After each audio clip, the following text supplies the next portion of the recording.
Good evening, people. Welcome to the show. It's the Guna Tokes with me, Tokes, and I don't even know quite how to feel about that game at the end. I guess it's a hard fought point, but we had a fantastic chance to win at the end there with Martinelli, and he spurned it. Kelleher made a really good save, came out really quick, and ultimately, is it a point gained? Is it 2 points dropped? I'm not quite sure, but I'm going to get into it. You know what to do. Like, smash that like button, share, and if you're new here, subscribe. And that game, it was a really good game, first of all. It was a really good game because both teams proper went at it. Fair play to Brentford.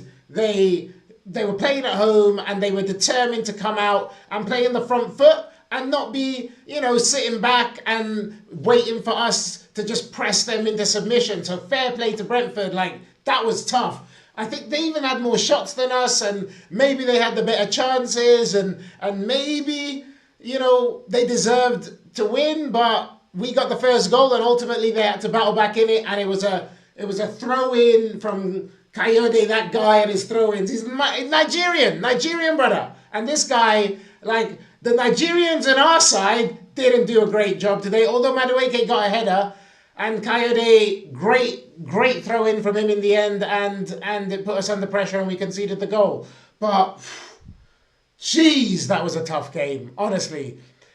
Gyökeres, first of all, for me, Gyökeres in that first half, he looked good. He looked like he's found his touch. And even, throughout the game, I think up until now, whenever you play the ball up to him, it bounces off him and it goes out, or, it goes over here, it goes over there. But he managed to hold on to the ball and play players in. And for me, I think that's the best I've seen Gyökeres play in terms of his technique, in terms of the way he cushions the ball, controls it, brings other players into play, basically. And so for me, in that first half, that was really impressive from Gyökeres. But Brentford were putting it on us. Raya makes a great save 20 minutes in from Thiago. That guy's a beast. Seriously. That guy, he's really technically good. He's powerful. He's fast.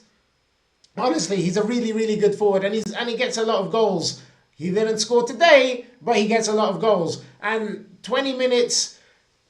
has a great attempt and Raya just about keeps it out. And it was just so hard to get hold of that game. Seriously, Brentford were on it, pressing us hard, creating chances and good play as well. It was a really, I think that's one of the best teams we've played recently, to be honest. In all the games we played, okay, Manchester United, okay, but Brentford was so well organised with it as well. That was incredible. Seriously, they've... I said it in the preview that, everybody, if people tipped them to go down, everybody thought they would struggle this season. And in the end, what a great job by the manager to get them playing so well. It's incredible. It's incredible from Keith Andrews. So well done to him. And yeah, Thiago looks good. He's a great player. Just such a hard first half, and it was hard to get a foothold in the game. It was hard to create chances, and we didn't even have any chances in the first half, on target, by the way. We had one, maybe two off target, but didn't have any chances off target. It was like the teams were flipped. It was like Brentford were us and we were Brentford in that first half. Seriously, the way they dominated the game, really, and they snuffed us out. We didn't have a sniff at goal. Couldn't do nothing. And the second half comes and even though the Brentford players, these lot were throwing themselves about, seriously, the slightest touch, and these lot were chucking themselves on the floor like fish. I thought someone had gone salmon fishing and flipping all over the bank. Honestly, ridiculous. And the referee bought it. Ridiculous, seriously. And Gyökeres got a yellow card for it. Yeah, Gyökeres got a yellow card for a dive. And then another player does another dive. Literally, Madueke just touches him and he falls over. The ref got conned so hard by the Brentford players in that first half. But they put in a lot of effort, them lot. And I think we were maybe lucky to go in 0-0 at half time. And so we had to we had to change things. Eze was poor. Like, I don't know what it is with Eze, but I don't know if... I was thinking of doing a video about it tomorrow, but I don't know if he has like imposter syndrome or something, and he feels, I don't know, like he doesn't belong or something, but he's definitely got the capabilities and he's got the desire to perform. So I don't know what it is with him. It's just a block. Like, no matter what team we play against at the minute, he just can't make it work. I don't know what it is, but he comes off at half time, and I think rightly so, because he didn't create much, and Ødegaard comes on, and to be fair, he looked good. He looked tasty. He looked really good. Madueke wasn't, creating much really, and he was struggling to beat his first man. But Ødegaard comes on, and suddenly things start ticking a little bit better, and the team starts moving a little bit better. Things are connecting more at the top of the pitch, and I was, it got to 60 minutes. It's funny because around the 60 minutes mark, the Spanish commentator said, oh, like Arsenal haven't had any shots on target. And I was thinking to myself, oh my days, that's true. We haven't had any shots on target. And literally a minute later, beautiful interplay, Nkapie, fantastic crossing, and Madueke gets the header. And I'm not going to lie, I was cussing Madueke because he's a Nigerian guy, and I was talking to my kid, like cussing Madueke, saying like, this guy hasn't done nothing this evening, and he gets a fantastic header. Did we deserve to be 1-0 up? Well, yeah, because we, brilliant bit of play there, but it was harsh on Brentford to be sure.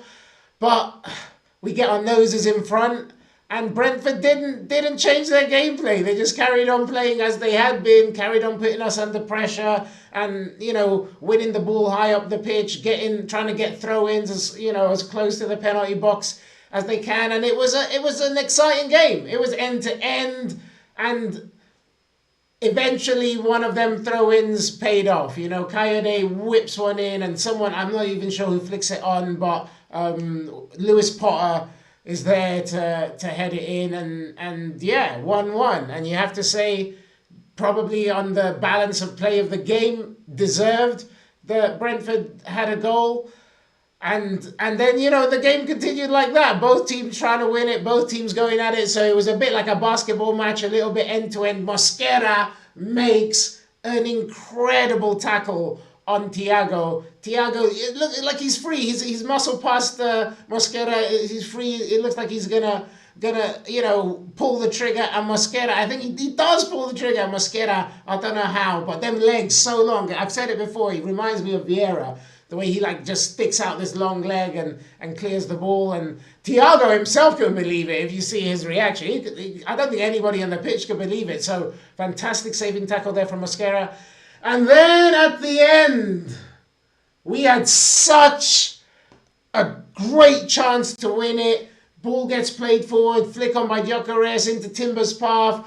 Timber's getting closed down, and he plays it to Martinelli. And you're thinking, Martinelli, please just finish. Would it have been deserved? Maybe, maybe not, but just finish. And he goes for power Kelleher's a great keeper, to be fair. I thought, when he was at Liverpool, I thought he was definitely the best number 2 in the league by a mile. He deserves to be a number 1. So fair play to him for being so quick coming out and closing down the angles and stuff. But Martinelli, I think he should have gone for a bit of finesse instead of power, and maybe tried to clip it over Kelleher, but it ended not long after that, 1-1. And there we go. We're 4 points ahead of City. Obviously, they beat Fulham yesterday. Honestly, I think right now Brentford is one of, if not the hardest place to visit in the league at the minute. And they played really well, and they had more shots, and we weren't at it at all in the first half. We played much better in the second half. Maybe we could have won it at the death, but a draw is probably, if I'm being perfectly honest, a fair result. But what that point means, we'll see. For me, I thought this was going to be our toughest game for the next little run we've got.